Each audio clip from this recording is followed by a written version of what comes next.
Assalamualaikum warahmatullahi wabarakatuh. Perkenalkan, nama saya Ing Lidiawati. Di sini kami akan menjelaskan tentang masa perkembangan B.J. Habibie. Baiklah, sebelum menjelaskan materi, sebelumnya saya akan memperkenalkan teman-teman saya yang akan menjelaskan materinya. Yang pertama itu Hendra yang akan menjelaskan materi reformasi politik dan demokrasi. Selanjutnya Indra yang akan menjelaskan tentang pemilu tahun 1999.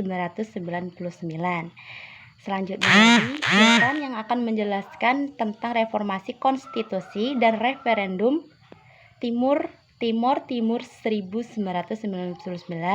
Terakhir Junita yang akan menjelaskan tentang pengunduran diri dan akhir pemerintahan B.J. Habibie. Baiklah, sebelum teman-teman saya yang menjelaskan terlebih dahulu, saya akan menjelaskan sedikit materinya, yaitu masa pemerintahan B.J. Habibie berlangsung dari 21 Mei 1998 hingga 20 Oktober 1999, yang dimulai setelah pengunduran diri Presiden Soeharto. Sebagai wakil presiden pada saat itu, Habibie naik ke posisi Presiden Indonesia setelah Soeharto mengundurkan diri di tengah krisis ekonomi dan politik yang melanda Indonesia. Berikut adalah beberapa hal penting yang terjadi selama masa pemerintahannya. Yang pertama itu perekonomian dan krisis moneter. Indonesia mengalami krisis ekonomi yang parah pada 1997 sampai 1998 yang mempengaruhi banyak sektor termasuk industri, perbankan, dan mata uang. Habibie berusaha untuk mengatasi dampak krisis moneter tersebut dengan langkah-langkah seperti reformasi ekonomi dan bantuan internasional termasuk bantuan dari IMF. Kebijakan ekonomi Habibie yang terkenal adalah program restrukturasi perbankan dan privatisasi beberapa perusahaan negara. Baiklah, selanjutnya materi yang akan dijelaskan oleh Hendra Julianto.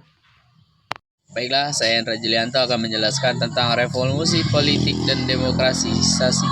Habibie memulai berbagai reformasi politik yang melibatkan berbagai sistem pemerintah. Salah satunya adalah penghapusan di fungsi ABRI, Angkatan Bersenjata Republik Indonesia, yang memungkinkan TNI tidak lagi terlibat dalam politik.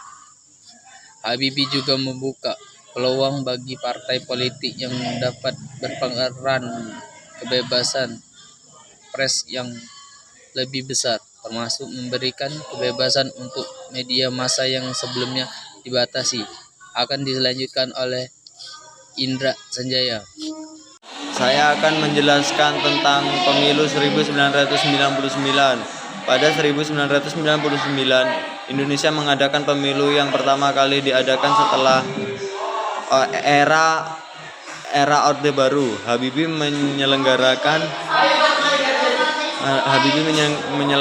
pemilu yang relatif lebih bebas dan adil. Pemilu ini membawa perubahan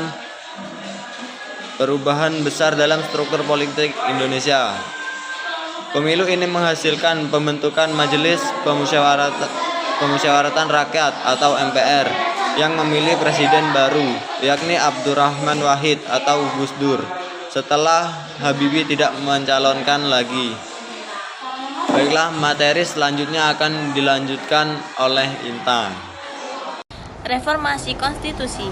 Habibie melakukan amandemen terhadap Undang-Undang Dasar 1945 yang membuka jalan bagi perubahan dalam sistem pemerintahan Indonesia, termasuk pengaturan tentang pemilihan langsung presiden dan lembaga legislatif.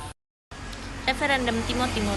Salah satu keputusan penting selama masa pemerintahan Habibie yaitu mengizinkan referendum bagi Timur Timur untuk memilih tetap menjadi bagian Indonesia atau merdeka.